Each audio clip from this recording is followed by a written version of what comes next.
দুবাইতে ঈদের ছুটিতে চিন্তা করতেছেন ঘুরবেন বেড়াবেন, তাহলে আপনার জন্য এই ভিডিওটি খুবই ইম্পর্টেন্ট। আপনারা যারা দুবাইতে হলিডে প্ল্যান করতেছেন যে বিভিন্ন জায়গায় ঘুরবেন, আপনি যদি ব্যাচেলার হয়ে থাকেন, আপনার সাথে যদি ফ্যামিলি না থাকে, তাহলে আপনাকে কিছু বিষয় অবশ্যই মাথায় রাখতে হবে। সেটা হচ্ছে ঈদের পাবলিক হলিডেগুলোতে আপনি যদি দুবাই মলে বুরুজ খলিফা দেখতে চান বা দুবাই মলে যান ওয়াটার ডান্স দেখতে চান, তাহলে সেখানে কিন্তু আপনি ঢুকতে পারবেন না। কারণ পাবলিক হলিডেতে দুবাইয়ের কিছু স্পেসিফিক এরিয়া শুধু ফ্যামিলিদের জন্য রেস্ট্রিক্ট করে দেওয়া হয়। ফ্যামিলিদের জন্য শুধু এন্ট্রি থাকে, ব্যাচেলার যারা আছে ফ্যামিলি যারা, তারা কিন্তু এখানে ঢুকতে পারে না। এটা আসলে ফ্যামিলিদের প্রতি এক ধরনের সম্মান দেখিয়েই করা হয়। কারণ পাবলিক হলিডেতে এত বেশি রাশ থাকে, এত বেশি গ্যাদারিং হয়, যেখানে ফ্যামিলিরাই জায়গা পায় না। সেখানে যদি সর্বসাধারণের জন্য ওপেন করে দেওয়া হয়, তাহলে সেখানে পরিস্থিতি কন্ট্রোল করাটা সম্ভব হবে না। সো পাবলিক হলিডের সময় যদি আপনি দুবাই মলে যাওয়ার চিন্তা করে থাকেন, তাহলে এটা আপনি বাদ দেন, ড্রপ করেন আপনার প্ল্যান। কারণ বুর্জ খলিফার ওইখানে বা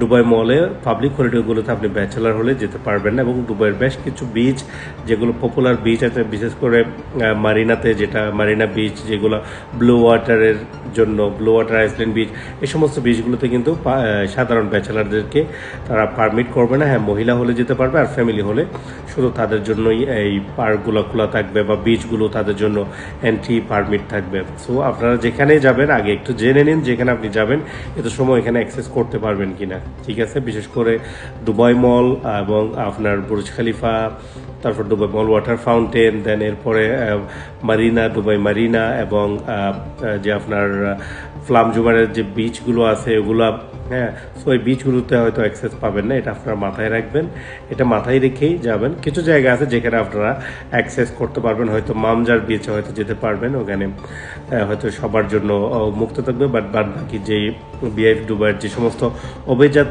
এলাকাগুলোর বিচ রয়েছে, সেখানে ফ্যামিলি ছাড়া সাধারণ ব্যাচেলারদেরকে এন্ট্রি তারা অ্যালাউ করবে না। এটা জাস্ট ফ্যামিলির প্রতি সম্মান দেখিয়ে আমরাও ফ্যামিলিদের প্রতি সম্মান দেখাই, বিশেষ করে মহিলাদের প্রতি, তারা যাতে নির্বিঘ্নে ঈদের ছুটির দিনগুলো তারা সেখানে কাটাতে পারে। এটাকে সামনে রেখেই দুবাই সরকার বা দুবাই গভর্নমেন্ট এই উদ্যোগটা নিয়ে থাকে। সো সবাই ভালো থাকবেন, সুস্থ থাকবেন। আসসালামু আলাইকুম ওয়া রাহমাতুল্লাহ।